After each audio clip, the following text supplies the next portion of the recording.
This one is so creepy, so if you've never heard of this one, oh, you're in for a treat. And if you kind of forgot this one existed, I'm sorry for bringing it back up and possibly causing some nightmares tonight.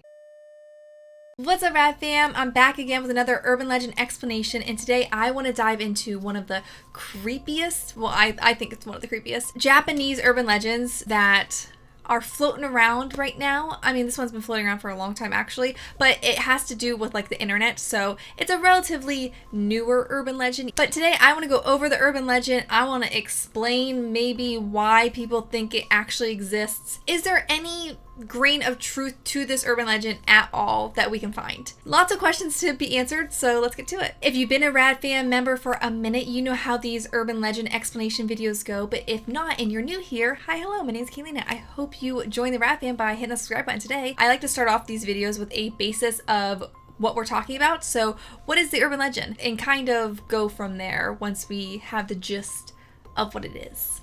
I don't know why I'm talking like this.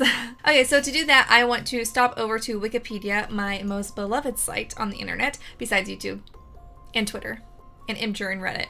But then it's Wikipedia. So on the Japanese Urban Legends Wikipedia, they have like a little section for like the most popular urban legends, and of course, Red Room Curse is on it. This one, guys, this one is so creepy. So if you've never heard of this one, oh, you're in for a treat. And if you kind of forgot this one existed, I'm sorry for bringing it back up and possibly causing some nightmares tonight. I hope you like the video though. So what is it? Well, the Red Room Curse is an internet urban legend. So that's what I was saying about how like it's newer-ish. In the grand scheme of urban legends, it's a newer one. And the urban legend is about how a very creepy, unsettling evil pop-up that will pop up, like that's the name, on users' computers. Now you might be wondering, okay, it's a pop-up. What's so scary about that? Here it is. This pop-up simply showed a door and a recorded voice saying, "Do you like blank?" Very simple, very non-threatening, but things quickly take a turn for the worse. Even if the pop-up is closed, so you exit out the pop-up, that doesn't make it go away. It will repeatedly reappear on the victim's computer until the voice finally completes the question, "Do you like the Red Room?" When you're on a site, you're surfing, and then on that site they have an ad that has audio, and you're not ever expecting it, and like the audio on those ads are always like 10 times louder for some reason than like a normal video would be, probably to grab your attention. But it's always like so startling, right? To the point where you're just like, you have like a knee-jerk reaction to like exit out of it. I think a lot of us have been there. Oh, it's even worse when you have multiple tabs open, you don't know which one it's coming from. You would click out of it, presumably super fast, to the point where I didn't have time to finish the question. But eventually, like this said, it will keep asking you until it has the opportunity to actually finish the sentence. And once it completes the question all the way through, there's no escaping it at that point, according to the urban legend. But obviously that's not enough to be an urban legend. That just sounds like a virus. There's obviously a very creepy twist to the story. Whoever's computer that happens on, they're always found dead the next day. To make it even spookier, it's said that their walls will be painted red with the victim's blood. That's a very graphic thought. Yeah, I don't like that one bit. And now you see why this urban legend terrified a lot of people, especially like in the beginning of days when pop-ups were more of a problem. So now that we have a basis of the urban legend, let's try to dive into a little bit more of the history of how did this start? Where did this come from? It's kind of hard to ever pinpoint exactly where an urban legend starts, but luckily for this video, and in this case, it seems a little easier in this one, probably just because it has to do with the internet, whereas the other urban legends were like passed down by word of mouth for generations, well before documentation was done on the internet. It seems like this legend actually can be traced back to an animation that was passed around kind of like in like a chain email or posting it on like message boards and stuff like that. It was an animation of this urban legend, so it showed like a boy getting the pop-up and then being cursed and then tragically then dying, and that was then just quickly passed around to school-age children. It seemed like you can see how it really creeped out a lot of people, and it got to the point where people questioned if this was real, if this curse from this pop-up could legitimately affect people's brains and actions. Very, very terrifying idea to think about, and it might seem easy to brush off now, but if you think about it, people are still trying to blame video games and movies for kids' behavior. But that's not a debate I want to really start. But I do want to just mention that because it does seem that is something we're still dealing with. I mean, that's something that's been happening since movies existed. Actually, that's something that happened when music first started. So this isn't a particularly original idea, but it is a terrifying application of that idea. So I share that just because it's something that we have dealt with for many, many decades now. It's just kind of tweaked and reformed to fit whatever is popular at that moment.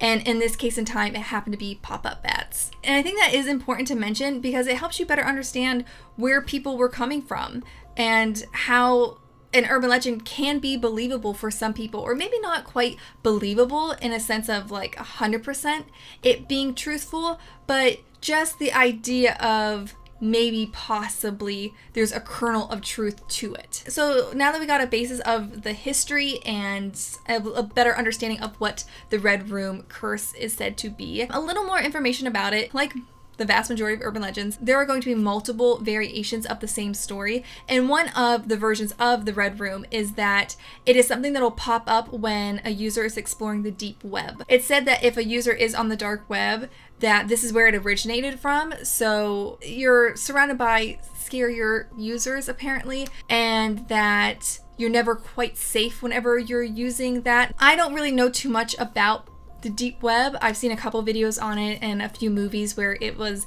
like the foundation of like the plot. I personally haven't done much research into the topic, but I mean, I guess if you guys want to see me do a deep dive into what it's about, let me know down in the comments and we could do that. But that's another thing that can kind of shape people's beliefs about this urban legend. Like if you think it's something that originated in the dark web, that, you know, it said that seedy people use the dark web, that it's used for illegal activities, and this would kind of fit with that, you know? Now on this website, it says that the voice that asks, do you like the Red Room? It is said in a young child's voice. And oh, that gives me goosebumps. Something about the innocence of a child's voice being placed with something so creepy makes it 10 times more terrifying. Okay, yeah, goosebumps are out to play today. Some more variations of this urban legend. They say that whenever the pop-up appears on a victim's computer, that it will either drive them insane to commit the act of harming themselves and smearing the walls with their own blood. Oh god, that's so dark and just creepy. And then others say, no, it's a demon that lurks on the deep web. It's kind of like a computer virus. Instead of infecting the computer, it infects the victim. The demon is said then to do that horrible thing to people. And then there's also another variation that says it is actually a serial killer or a group of serial killers that operate this pop-up to choose their victims. So very pleasant, light things we were talking about in today's video, huh? Wow, okay, I totally don't regret choosing this topic. So now that we've covered the variations of the urban legends, the history of it, what it is, you know, we got a good understanding of this Japanese scary urban legend, and you know, I feel like we've answered a lot of questions. Now, I like to always end my videos explaining or just touching on why people would choose to believe this urban legend or why these urban legends seem to appear. But I feel like in this video, I kind of already did that on accident. But just to reiterate, this isn't that original of an urban legend. We see urban legends time and time again repackaged in different ways to scare a new generation of people, or an urban legend that originated from Japan coming to America and repackaging it so that it's basically the same format, but it is filled in with details that would scare our culture more than it would theirs, if that makes sense. Like I said, that's pretty much the same for every urban legend to exist. That's kind of the point of urban legends. A lot of times they're used to teach people lessons, specifically kids, and other times they are just simply scary stories meant to scare people. So whenever something like this pops up, just know that it's probably not its original form. Not to say original ones don't exist, because they certainly do pop up, but you know, these horror themes, kind of like horror movies where there's like classic horror tropes, the same can be said about urban legends. Whenever someone shares a text message or email or Facebook post or Twitter thread or whatever about something like this, it can be very, very scary, and if it has the right amount of details, can be more believable than others. But you know, just take a moment, just take a step back, you know, do a quick Google search or recommend it to me to cover for you, and you can quickly see that they're just scary stories. And, you know, take them for what they are, which is just scary stories. But there are definitely some urban legends that are based in some form of truth or are based on true events. So I'm definitely not discrediting those. Those exist. We've actually covered some. But that goes to show why it's very important to do some research before you choose to believe in something. But that does it for today's deep dive into this Japanese urban legend. I hope you enjoyed this video. If you did, please turn on my channel notifications down below, which is the bell icon, so that you're notified when a new video goes live. And until next time, keep up the radness, and remember, don't believe everything you hear on the internet. Bye!